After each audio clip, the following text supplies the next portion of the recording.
Hey, welcome to the Sports Central Preview Show. I'm Rashawn Haylock. Hey, how are you? You know, normally we do these Wednesday shows from on location, but I figured we'd get a little head start on recruiting. I got Henry Bell and Ron Allen in here with me today from B2G Elite, the premier training program for Southern California.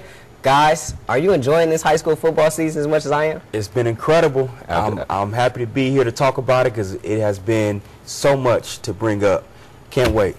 And we'll hear from these guys a little bit more in just a second. But first, let's get right into our KCAL.com top 10 for this week. And some surprises. Tied at number 10, we got Servite and Mission Viejo coming in at the 9 spot. Notre Dame with Sherman Oaks. Rancho Cucamonga getting some love at number 8. St. Bonaventure falling to 7 after their overtime loss at Bishop Amat. Checking in at 6 is Gardena Serra. In the number 5 spot this week, we have Bishop Amat after that big win. Crenshaw checking in at number 4. You see Moore Park at 3. Edison 5-0 at number 2. And for the first time all season, we have a unanimous number 1 in the Lions of Oaks Christian. And I got my guys from B2G in here, and let's get right into it. I mean, Oaks Christian unanimous is number 1. These are our KCAL.com rankings.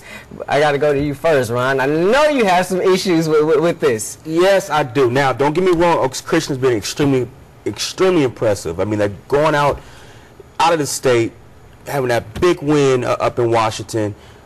Incredible offensive line, skilled players. They definitely have a complete package. However, when you ask me who is the most talented team in Southern California, I have to say Crenshaw High School. Pound for pound, athlete for athlete, I don't think anybody is as packed and as skilled as the Crenshaw Cougars, plain and simple. Hayes Pollard is leading the way. He's their emotional leader, the linebacker, captain.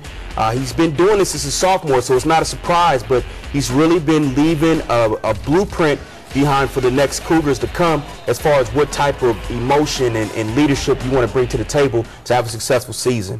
It's been really impressive. Obviously watching DeAnthony Thomas and a lot of underclassmen, even the quarterback, one of my favorites, Marquise, he's doing his thing. He's doing his thing. I think that's been the difference this year for Crenshaw. They got a quarterback. Somebody that can give the ball to Gino Hall. He's making moves. They're doing this without DeAnthony. He's been out for quite some while.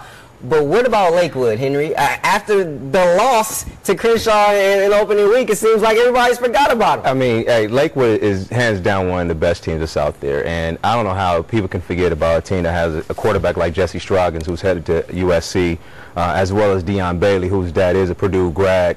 So I got to give him props for that.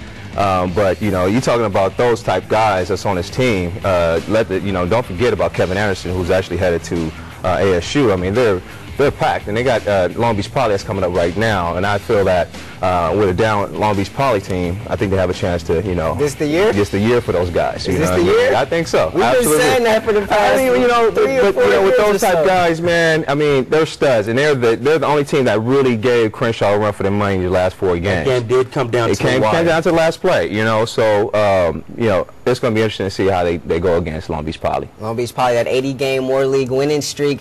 Lakewood hasn't beat Poly since 1982. We'll see. This probably the biggest game of the week coming up. It was close last year. Maybe it came down to the wire last year, too, and Poly pulled it out in the end. So it'll be interesting to see what happens. I just don't think that Lakewood and Long Beach Poly has the talent that Lakewood had this year. I think they just are packed, skill position-wise as well as the line. So we'll see. We'll see this Friday. We will see this Friday. Now, moving along, perhaps the biggest honor any high school football player can receive these days is an invitation to San Antonio, Texas to be part of the U.S. Army All-America game. And as usual, the game will be filled with plenty of Southern Californians. In fact, we're hearing rumors there could be as many as 10 players in our area receiving an invite. So far, you got linebacker Josh Shirley from Kaiser High School already been named, along with Jordan James from Corona. And on Wednesday afternoon in Woodland Hills, everything running back DJ Morgan was selected from Taft High School. And while DJ is excited about the honor, he still has one thing on his mind. We would like to win the city finals, you know, like I'm pretty sure that's every city section team goal, but we believe here that we're a contender for the city section every year, and this year we have a really good chance with our great line, and we have a lot of great players on offense and on defense. So you got a kid receiving perhaps the biggest honor in all of high school sports, and he's talking about winning the city section championship. Taft has little way to go for that, but congratulations to DJ. Let's talk about Jordan James. This is a guy that missed most of last season as a junior, but yet hasn't fallen off anybody's radar. I mean, Jordan, I got a chance to see him a few times this summer, a few combines. He's, you know, small package, but strong, as probably one of the strongest guys I've seen, you know, at the position.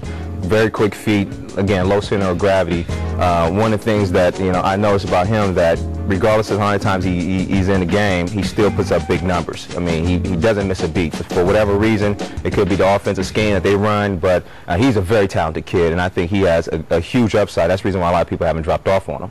And another guy who could make it is the talented, maybe the best player in the state. You talk about Malcolm Jones. This is a kid that could reach 6,000 yards before his career by the time his senior year is done. That's a little bit of a stretch, but he just surpassed that 4,000-yard plateau. He runs, does it well. He could be, we were hearing, one of maybe 2 Oaks Christian guys to get an invitation to the U.S. Army All-American game. Well, he deserves it. I was joking with Mark Tyler, who's over at SC, Oaks Christian alum, that, hey, Malcolm might be following your footsteps, might be a little better. He's definitely bigger and stronger Broke his and record faster. last week, too. Yes, he did. I was at the Venice game, and I watched him go for 330 yards and 4 touchdowns. I couldn't believe it, but the guy has a size and speed that you just cannot teach.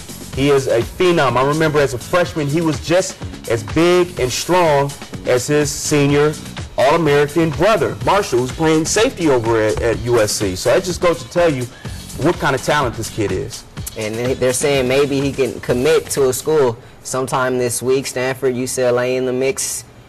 Any thoughts about which way he may go? Stanford looks darn good for him. I mean, seeing what Toby Gerhardt can do with that line and his size and power very much reminds me of Malcolm and what he's capable of. And, you know, I hate to see my Bruins have to face him at Stanford, but I think it'd be a really good fit for him. I know they need him.